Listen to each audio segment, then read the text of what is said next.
Welcome to Stop Dieting and Start Living podcast. I am your coach, Natalia Rodriguez, and I will be guiding you to get in the best shape of your life for the rest of your life by combining my coaching experience with the psychology behind the human eating behaviors and some simple brain science. Get ready to be coached by me. Hello guys. I hope you are having a wonderful day. And thank you so much for joining me here. In this episode, I want you to learn about treat foods and snacks. Those foods that are not so helpful, but we keep snacking on. Because let's face it, they are delicious and we love them. But even if we love them, they don't love us back. Sometimes they even make us feel uncomfortable, even sick. And they are just not so helpful to reach our weight loss goal. So today, I will be talking about why we are snacking on those kind of foods, how snacking is ruining your progress, and how you can have them without guilt and fear of gaining weight ever again. Most of us feel unsure how often and how much we should be eating those favorite foods that usually, let's face it, are not chicken and broccoli. Let's be real. Every time you're snacking is not on vegetables and fish. But before we start, I just want to say thank you for being here. This podcast is made for you to help you to get out of the diet mentality and reach your weight loss goal. Get healthier and happier with yourself for the rest of your life. I lived over 15 years in that bubble, thinking that dieting and quick fixes were all I needed to lose weight and be happy with my body and life. But after feeling bad and shit about myself every time I tried and I didn't succeed, I always knew there must be something else out there. And that, in combination of the pursuit of who I was, I found that the only way to get through this is getting to know myself and face my deepest fears without giving up the dream body that I always wanted and stay healthy and feel good at the same time. Thank you for your emails and messages. Keep them coming, please. I'm always welcome to your ideas, comments, and suggestions. Email me at natrodriguezcoach@gmail.com. You have also the information on the episode notes. So now let's get started. Get comfortable, sit and relax for the next couple of minutes while you get coached by me. I talked in a previous episode, I think the number 5, about the importance of how we see food. So if we still see food as perhaps good or bad, healthy or unhealthy, I highly recommend you to go back to episode 5 and check it out. Now, I know many of you, if you are like me, we love snacking. I even thought I love it so much that was part of me. That was who I am. I was identifying myself with it. But the hard truth was that we all snack because our main meals are boring and most of the times not enough. Have you ever ate one of your meals and felt like you need something else afterward? Even if you're full already, that you have this sweet craving after lunch, thinking that is because you believe you have a sweet tooth? Okay, all of that, it's not true. So just keep listening. First, I want to take out of the way the myth that I believe for so many years, and it is that eating small meals during the day will boost your metabolism. That is not true. There is no scientific data enough that prove this. And this, my friends, in combination with emotional eating, can get you in a big confusion. And in my case, only got me thinking a lot about food instead of being satiated in every meal. So, what qualifies as a snack? Snacking is about the quantity or is about the quality? What do you guys think? Are pretzels a snack or a meal? Well, whatever, who cares? It's a big confusion about this, but that doesn't really matter. Food is food. Pretzels can be a meal or a snack. It has been only the food industry washing our brains, like Snickers, for example, telling us that when you're hungry, snack on a Snickers. So all those industries only want you to make you eat more and more. And to lose weight, quantity matters more than quality. So it is not about genetics. The culture of eating matters. If you never experienced hunger, most of us end up with a lot of mindless eating, like picking up the fries from your kid's plate. Those calories count too. Or just imagine how our portions changed in the last years. Our portions are 70% larger than back in the 70s. And we still encourage our kids to clean the plate behavior. Like you cannot eat your dessert until you finish your meal, or you cannot do something until you eat. You have to eat it all. And those things actually only will encourage your child to overeat when he becomes an adult. Most of people rush their eating with this efficiency mindset. They don't experience the real pleasure of eating. So people eat in the car, in the subway, walking the street, behind the keyboard, while finishing the task. So it is not a priority or intentional at all. And you will eat and finish everything without even realize it. Then you overeat and blame your genetics and your metabolism because you gain weight. So people sabotage progress by snacking, eating foods that are there, they have easy access, justifying it because you have been good all week and you deserve it, or eating while cooking. Look, our environment encourages to eat and link our emotions with the food, like going to the cinema, for example. You always want to have some popcorn, or if you go to watch a game, you want to eat some hot dogs, or sit at the couch and have some chips, or eating social alongside others. That also counts. We have automatic habits. For example, I have a client that she used to grab something to eat when she gets into the car. It was automatically. Or coffee on the way to work, and a snack always at the gas station.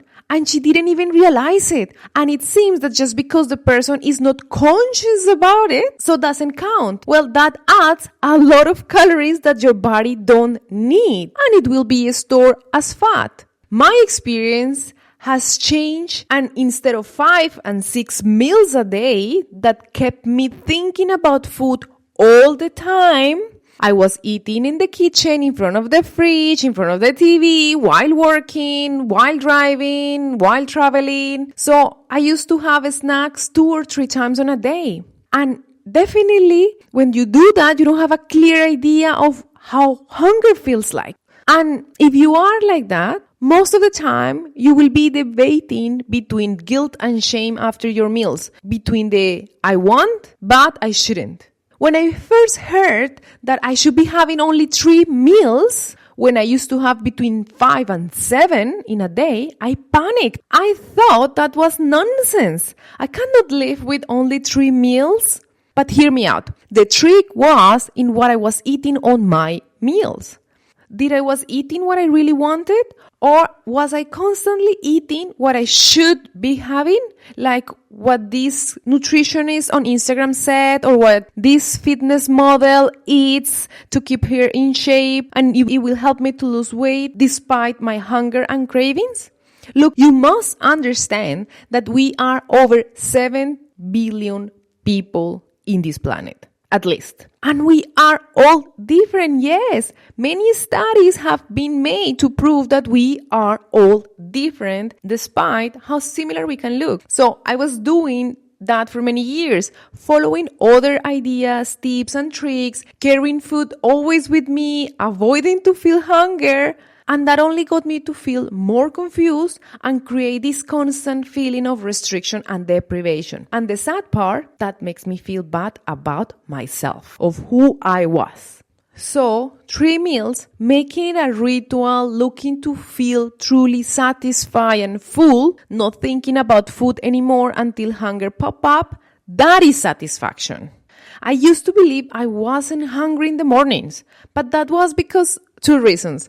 I was overeating at night, big time. I was eating like an asshole at night. And I was having coffee in the mornings. That if you don't know, coffee for some people works as a food suppressor. So eating too often, it is proven that doesn't allow our body to digest food properly. And especially doesn't allow us to feel our internal body cues, like hunger. It is also true that when it comes to food, your body is the boss, not your mind. So creating a ritual to eat, plating your food, including your snacks in your meals, like food that you really crave or food that you are constantly thinking every single day, trying to make your meals more fulfilling and satisfying has been a game changer, at least for me and all my clients. Do you know how many Doritos or donut bites takes you to actually be satisfied? By making a ritual, you will understand the difference between emotional eating from physical hunger. And your overeating days will start to come to an end. But if you keep on snacking and eating automatically, chances are you will never experience true hunger and you will continue mindless eating and struggle with your weight your whole life. Which for me is sad because we don't come to this world to count calories and eat from Tupperwares and feel bad about eating bread and cookies. We are here for the experience, don't you think? Also, at the end, you will eat those snacks anyway. Sooner or later, you will eat those Doritos, you will have those cookies tonight or during the weekend. So the idea is that you include those snacks on your main meals. So for example, if you snack on nuts and cookies in the morning, add them to your breakfast. If you snack in the afternoons on cakes and candy bars, add them to your lunch. At night, if you snack on chips and ice cream, add it to your dinner. But don't only include them. Eat them first, even if you don't feel like it. Yes, I know, that is weird and it is hard. But this is how you will start awakening your real you. That one that shows up asking for more food after lunch, making you crave something sweet. That is when you end up overeating because you have a huge chicken salad, but you still want the sweet or that dessert at the end. And many of us were told to eat the veggies first if we wanted the dessert.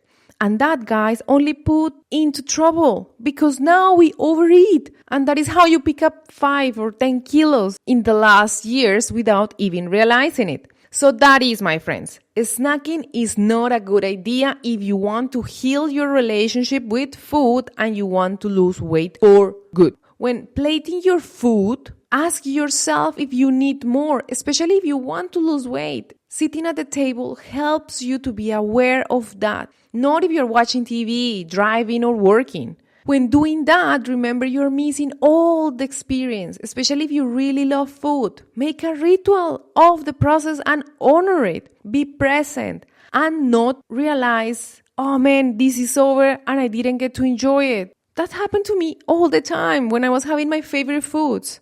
I was just inhaling the food. And at the end, it's like, oh, I want more because I couldn't enjoy it. And then is when I overeat. Get real with yourself and walk through that fear of eating your favorite foods. That's the way. You may overdo it a little bit the first weeks or sometimes, but your body's amazing. And he is just normalizing foods again. Trust him. There is no right or wrong for doing this. And if you follow me on Instagram, I post a lot about my meals, how I play with the food, even if it's super weird. But I'm experiencing now the real pleasure of eating, taking time for it, savoring every bite. And the funny part, I didn't need that much food as I used to think I needed. And the satisfaction comes when I eat what I truly want, not about the quantity. Also, the best part, you don't have that feeling that you miss something after every meal that will disappear, or that you need to eat constantly, that you are always hungry. I hope this was helpful. I challenge you this week to start incorporating your snacks into your meals, to eat them sitting at the table without distraction. Try it for 1 to 3 weeks to see how you feel. What you notice. Try different foods. I think I stopped eating chicken and vegetables for 3-4 weeks, but I know it's just temporary. And now I am including them every now and then. Our bodies are amazing, and only until your relationship with food is healed is when you can start eating like a natural slim person for the rest of your life, living in the best shape of your life, because following your body cues will get you to the set weight where your body lives happy, and so will you. Because remember, you and your body are a team, and when you go against him, you will always lose. So try to understand him, and that way you will feel good too. I believe in you. Thank you for listening, and I hope you liked this episode. And if you did, please leave a 5-star review on Apple Podcasts. That will support my cause, that is to impact as many of you to stop dieting and start living. For more information, you can find the link in the episode notes. I am also very active on Instagram, where you will find tons of information. Have a great one. Lots of love. Your coach, Nat.